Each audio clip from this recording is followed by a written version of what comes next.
Hey guys, welcome back. Real quick before I begin this video, if you are new to my channel, please don't forget to like, share, and subscribe. And make sure to leave any comments below in the comment box. Tell me what you like, didn't like. I just want to hear everything. So on this video, I want to talk to you guys a little bit about coverage. So when it comes to coverage and being in the outdoors, whether you're hiding from the zombies or you're doing either bushcraft or becoming a prepper, or you want to go hiking or tramping, coverage is going to depend on the environment, the season, and how long you're going to be staying out there, whether it's short term or long term. And so my favorite thing for coverage is right here, which is your regular tarp. So I got this tarp at Home Depot. Now, for somebody single like myself, if you're gonna be in the outdoors, if you want to use a tarp, what is wrong with the camera? It keeps going down. Oh, okay.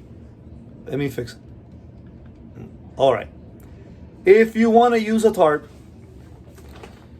usually something 7 feet by 7 feet for coverage should be fine.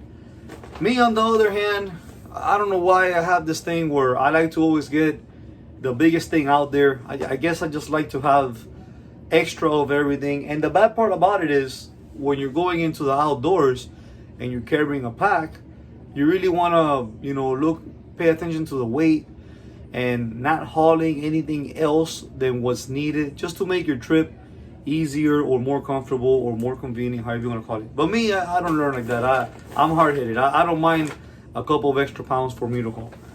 So I cannot open up this tarp in here. This tarp is way too big. I want to say this is like a 12 feet by 12 feet or 10 feet by 10 feet. And so what I want to talk to you about is the quality of them. Today in the market, a lot of the tarps are made more fire retardant. Also, when you get a tarp and you have it out there, it's very important to know that you want to try to keep your tarp away from the fire. So wherever you pitch a tarp, or you pitch camp and you're gonna set up a fireplace, try to keep it away from your tarp. That way you don't catch it on fire or melt it. Depending, because some of them are cheaper quality than others. So depending on what you buy, that might be a problem or that might not. But a couple things I wanna point out to you about selecting your tarp, and something that I didn't do is when you select them, you wanna have the ones that is gonna have loops on the outside. That way you can actually tie them down and pull, and it can take a beating. You want to get one that gives you as many loopholes as you can find on the outside or on the edges. And you definitely want to stay away from grommets. So if you guys do not know what a grommet is this right here. So all of my tarps have grommets, and technically this is not recommended because they don't really tend to be able to take much of a beating.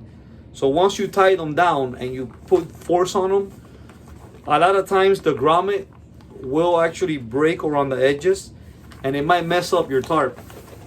The bad thing about it is if you don't set up your coverage the right way, or it doesn't take the right beat, if it cannot take the beating that it needs to take, meaning when you put tension on your rope or tension on your stake or tension on your paracord, and something like this tears, it can make it a rough night. Because if you have rain with the weight of the water on the tarp and a little bit of tear on the grommets, it might actually start to fall apart on you.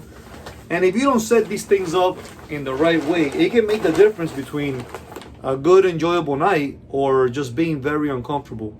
Usually what I tell people is, when you're in the outdoors in a survival situation, if you do everything correct, you should still be able to have a good night's sleep, at least get 4 to 6 hours of sleep.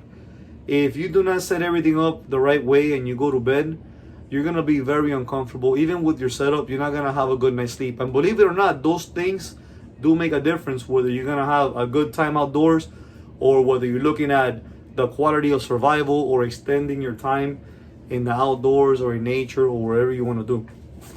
So anyways, that's gonna be it for this video. In the next one, I want to show you guys how to pack up specific things in your tarp, so you can start opening up space in your pack, and you can actually set everything up the right way, so when you're gonna pitch a camp and you start offloading, everything is already there for you and you don't drive yourself crazy looking for specific things. Guys, I hope you all have a wonderful time. Please remember to keep yourself safe out there, and I'll see you guys on the next one.